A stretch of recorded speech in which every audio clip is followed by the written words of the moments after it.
morning. Good morning, sir. I just have a few questions, please. In fact, can I approach the clerk just to briefly retrieve what's been introduced? You may. 42 through 46. Yeah, I'll take the whole file.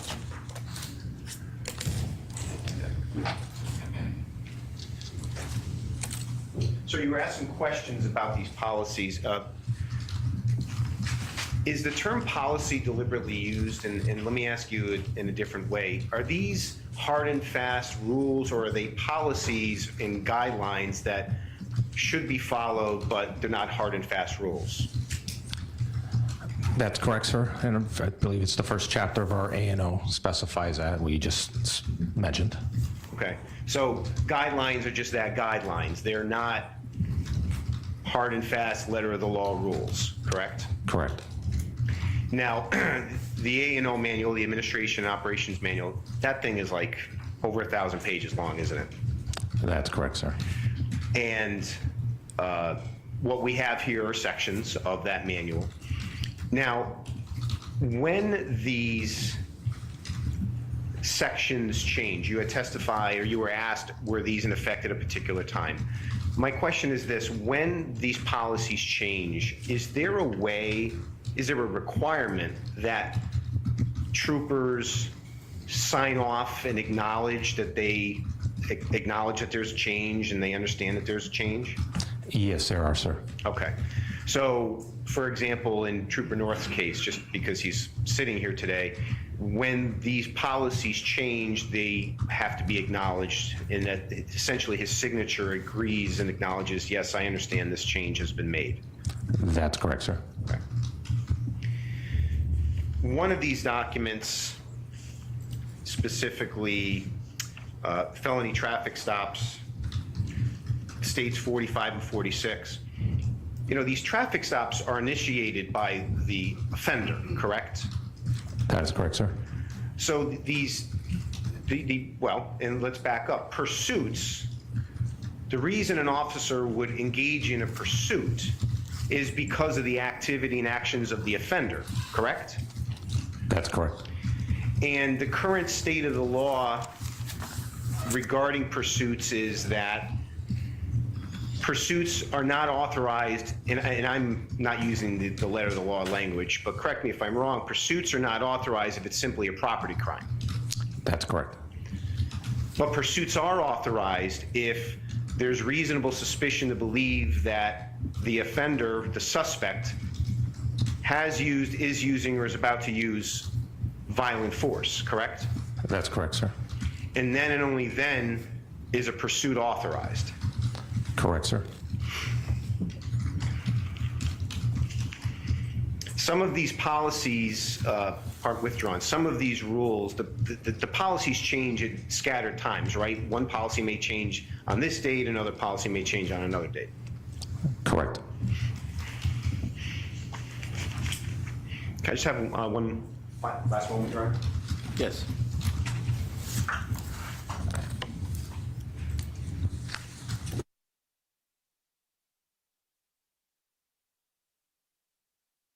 Thank you very much, sir. Thank you, sir. Mr. Slit? Can you see an evidence placard? You can see two of them. You can see number 5 on the hood, and you can see number 8 on the ground in front of the cruiser. Those are both expended shell casings. Thank you. 100. Just an interior view, Trooper Jackson's vehicle. 101. This is a front-facing view, or view of the front end of the victim's vehicle, the Hyundai. 102, please. Just a different view of the Hyundai crashed into the back of the Chevy Trailblazer.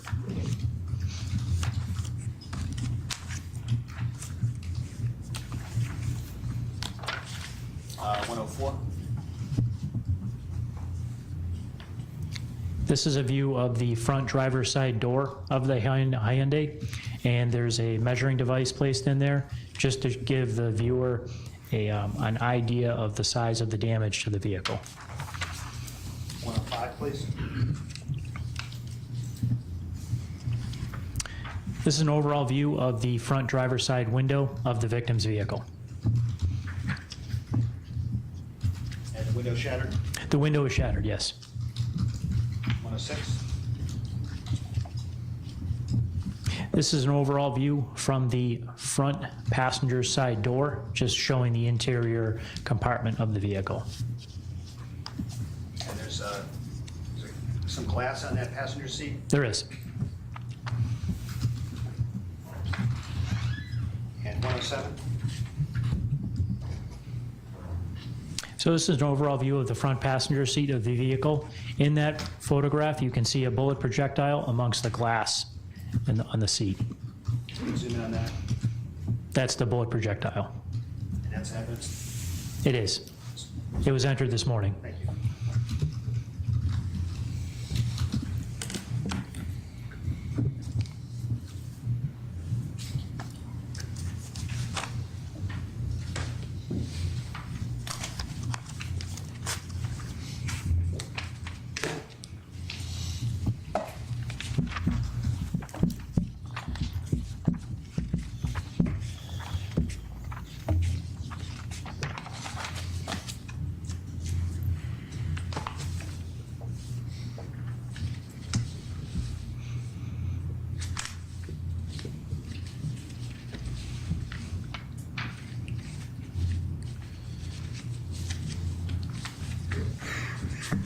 And the next 10, Your Honor, that I've just shown to defense counsel and that are marked for states for identification 108 through 110 and 112 through 118.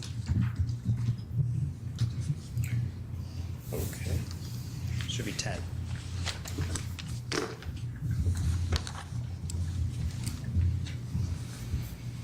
So same question, do these fairly accurately depict the scene that evening? If you could just take a look at those 10 photos.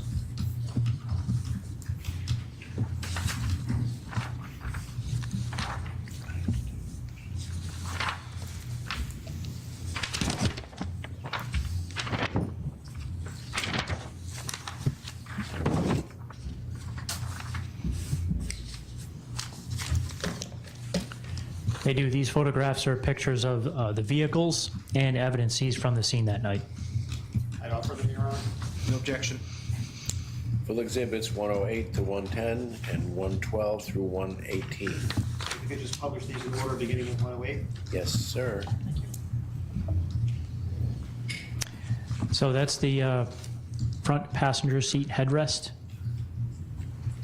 And did you see anything in the rear, I guess the right rear or passenger rear seat? Yes, there's glass and a bullet projectile. Okay. Oh, I'm sorry, taser probe. Okay. So let's go back to that. So that taser probe is lodged in the back of that seat. That's what that is? Yes, Okay. And in the taser, when a taser fires, how many probes get fired? 2. And the taser that we just saw, that's in evidence that we just made safe, could you tell from examining it how many cartridges were fired? 1 cartridge was fired. And one was still, 1 was still live. and one of the taser probes we saw was in the coat. Yes, And this would be the other taser probe? correct. Back rear seat. It was. Thank you. 109? All right, that's an overall view of the front passenger seat of the vehicle. State Police Exhibit number 15, which is a bullet projectile.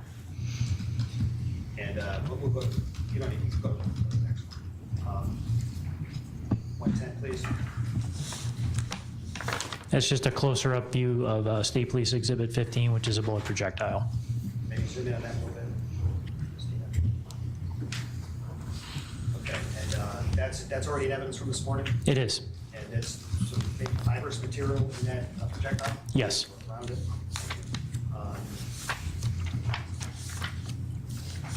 112, please. That's a State Police Exhibit number 16, which is a bullet projectile. And maybe, okay, that's the, is that the rear seat? That's the rear seat of the vehicle. Mixed in with some glass there. It is. 113, please. that? That's a better view. It's an overall view of the exhibits.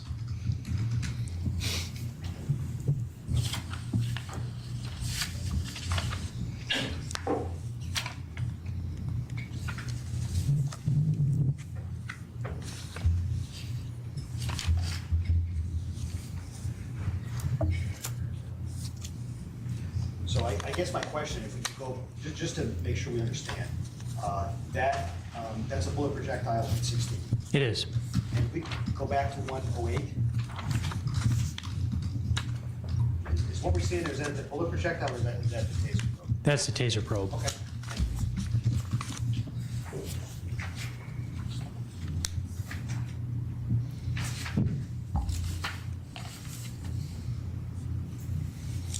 Okay, 112, please.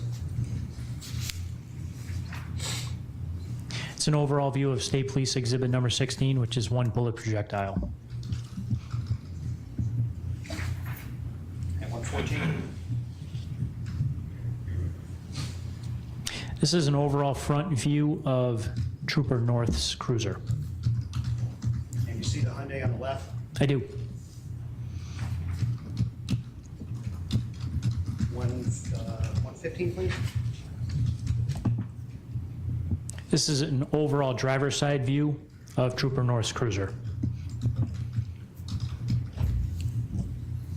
And do you notice anything on the like left rear quarter panel? So on the driver's side rear quarter panel, there is damage to that vehicle. That was new damage. 116? Just go, you can just, 116? Is that a closer up view? That's a closer up view of the damage to his cruiser. And it's your understanding that that happened during the course of these events? Yes. 117? That's an overall passenger side view of Trooper North's cruiser. Any damage there that you can see? No. 118?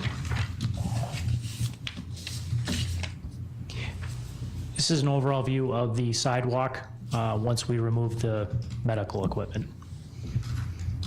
So that's the same area that we saw. We saw several pictures of the medical debris. This is once it's cleaned up. Okay. Do you have any idea what the, I guess, dark spots are on the pavement there? Blood-like staining.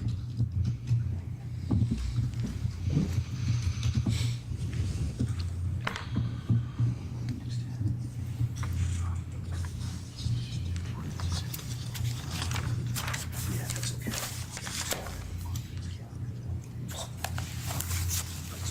Just remind me, yes, the one.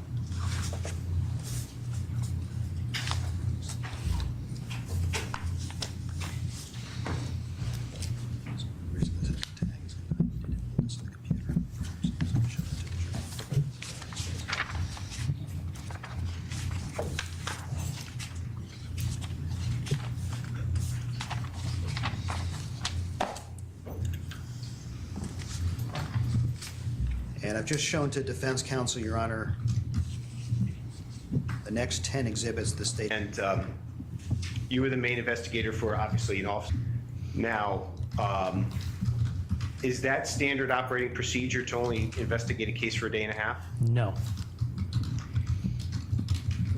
Why did you stop investigating this case after? Monday morning, I was at State Police Headquarters in Middletown seizing body camera footage and mobile video footage from the cruisers involved. I was contacted by my sergeant at the time, Sergeant Ralph Soda, and he said that all state police investigations pertaining to this case had concluded, and the case was being transferred over to investigators at the Chief State's Attorney's Office in Rocky Hill, and we were to end any investigative efforts at that time. Now, was this your first officer-involved shooting that you ever investigated? No. How many other officer-involved shootings had you investigated? Dozens. And typically, when you do investigate an officer-involved shooting, does your agency follow it through from beginning to end? It does. And that was not the case in this particular particular case, No. particular matter? Can I just have one moment, Your Honor, please? Yes, sir.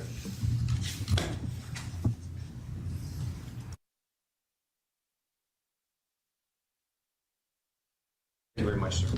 Thank you. Some brief redirect, Your Honor.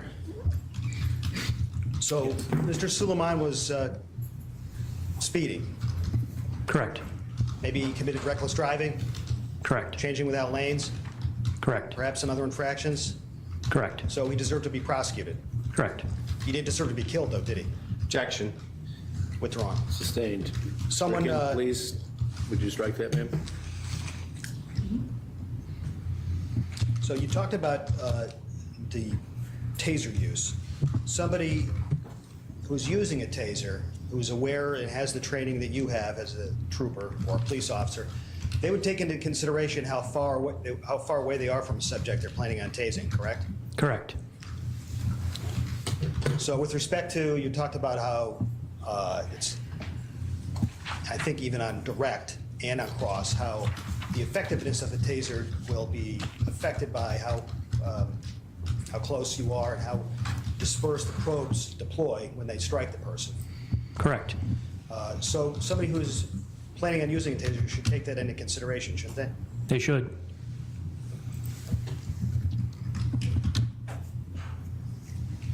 And I won't show you the photographs again of the defendant's weapon, but the conclusion is, based on the math of that first magazine and the chambered round that was removed, 7 rounds were missing. Yes. Thank you. No, nothing further. Anything, Mr.?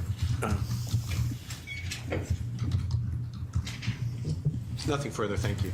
Okay. Thank you so much, sir. Thank you, You're sir. excused.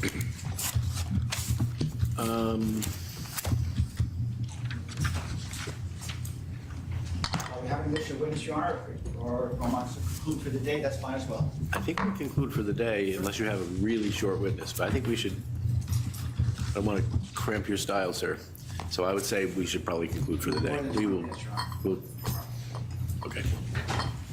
So we're adjourned for today and tomorrow.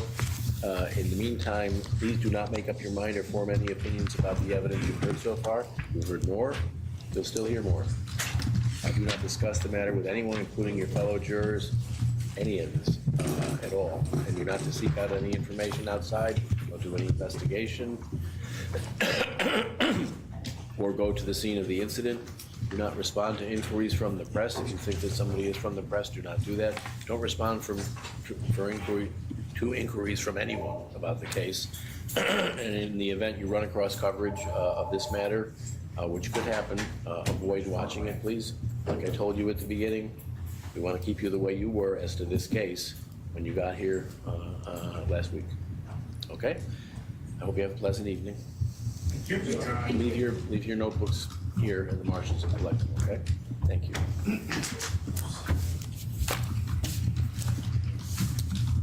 You may go. You're excused.